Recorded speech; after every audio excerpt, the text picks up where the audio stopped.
রান্না বান্না নিয়ে আমার মায়ের চিন্তা ভাবনার যেন আর শেষই থাকে না। আমি বলেছিলাম মাছের মাথা দিয়ে কচুর শাক রান্না করতে, ওদিকে বোন বলেছে মাছের মাথা খাবেই না। তাই একই সঙ্গে দুই রকম পদ্ধতিতে কিভাবে কচুর শাক বানিয়েছে মা, সেই রেসিপিটাই আপনাদের সঙ্গে শেয়ার করে নিচ্ছি। কচুর শাকগুলোকে ছোট ছোট করে কেটে নিয়ে সেটাকে প্রেসার কুকারে সেদ্ধ করতে বসিয়ে দিতে হবে। এদিকে কুচো চিংড়িগুলোয় নুন হলুদ মাখিয়ে সেগুলোকেও ভেজে তুলে রাখবেন। তারপর একটা কড়াইয়ে সর্ষের তেল গরম করে শুকনো লঙ্কা, কালো জিরে, পেঁয়াজ, আদা, রসুন, কাঁচা লঙ্কা বাটা, জিরে গুঁড়ো, ধনে গুঁড়ো দিয়ে মশলাটাকে বেশ ভালো করে কষিয়ে নিতে হবে।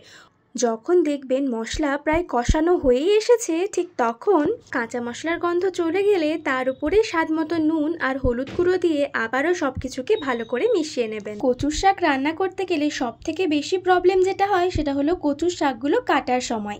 তাই কচুর শাক কাটার সময় হাতে একটু তেল মেখে নেবেন, তাহলে হাত একেবারেই চুলকোবে না। এদিকে যখন দেখবেন মশলাগুলো একেবারে কষানো হয়ে গেছে, তখন সেদ্ধ করে নেওয়া কচুর শাকগুলো এর উপরে দিয়ে ভালো করে সব কিছু মিশিয়ে নিতে হবে 5 থেকে 6 মিনিট মতন। তারপর ওপর থেকে একটু লেবুর রস ছড়িয়ে দেবেন। পাতিলেবুর রস ছড়িয়ে দিলে কচুর শাক খাওয়ার সময় গলা ধরবে না। এবারে আপনারাও যদি চান দুই রকমভাবে কচুর শাক রান্না করবেন, তাহলে অর্ধেকটা কচুর শাক তুলে রাখতে হবে। তবে হ্যাঁ, পার্থক্য বিশেষ কিছুই নেই।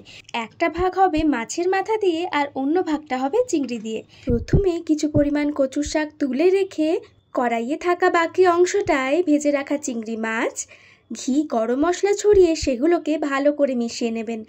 আর তুলে রাখা বাকি অংশটায় মাছের মাথাগুলো ভেঙে দেবেন, আর সেই সঙ্গে ঘি, গরম মশলা ছড়িয়ে সেগুলোকেও ভালো করে মিশিয়ে নিলেই একই সঙ্গে দুই রকম পদ্ধতিতে কচুর শাক একেবারে তৈরি। বোন যদিও বলেছে মাছের মাথা দিয়ে তৈরি কচুর শাক খাবে না, আমি তো দুই রকম পদ্ধতিতে বানানো কচুর শাকই টেস্ট করব। আর আমি খুব ভালো করেই জানি দুই রকমভাবে বানানো কচুর শাক খেতে অসাধারণ লাগবে।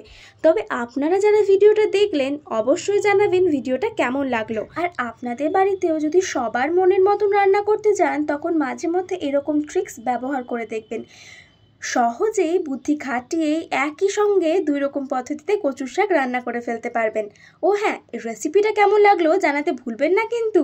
আপনারা যারা এই ভিডিওটা নতুন দেখছেন, ভিডিওটা ভালো লাগলে লাইক, কমেন্ট আর শেয়ার করে দেবেন। আর সেই সঙ্গে সাবস্ক্রাইব বাটন প্রেস করে বেল আইকন ক্লিক করে রাখবেন, তাহলে এমন ভিডিও আসলে আপনাদের কাছে পৌঁছে যাবে সবার আগেই। আর এই ভিডিওটায় শেষ পর্যন্ত থাকার জন্য সকলকে ধন্যবাদ জানাই।